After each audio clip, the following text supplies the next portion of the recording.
Повредени лица и предизвикана материјална штета е епилогот од двете сообраќајни незгоди кои се случија во Полошко. Според СВР Тетово, ноќеска половина час по полноќи на регионалниот пат Мавров-Јанови Мавровска крстосница во близина на локалниот пат за селото Дув, патничко возило Citroen со гостиварски регистарски таблици, што го управувал 22 годишен гостиварец, загубило контрола, излетало од патот и удрило во дрво покрај патот.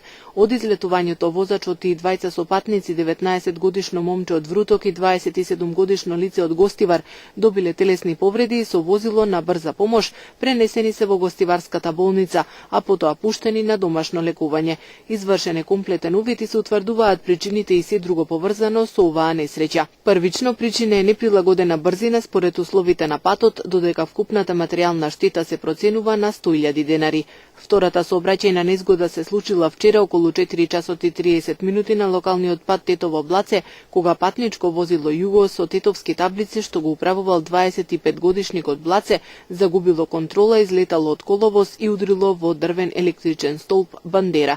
Во несреќата сопатникот на возилото на возраст од 26 години од истото село добил телесни повреди и по укажаната помош во Тетовската клиничка болница пуштен е дома. Извршен е увид и се расветлуваат причините и другите околности во врска со несреќата.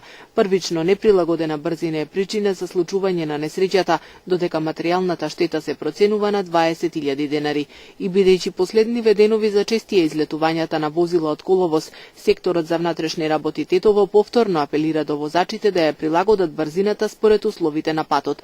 Ова дотолку повеќе што поради ниските температури деновиве, посебно наутро и навечер, на поедини места се создава голомразица, која им создава поголеми тешкоти на возачите и која може да предизвика губење на контролата над возилото и излетување од коловозот, особено ако се вози пребрзо. Секторот за внатрешни работи Тетово ги потсетува возачите исто така на обврската за задолжително носење зимска опрема, но и за користење на сигурносен појас и да не седнуваат зад волан под дејство на алкохол.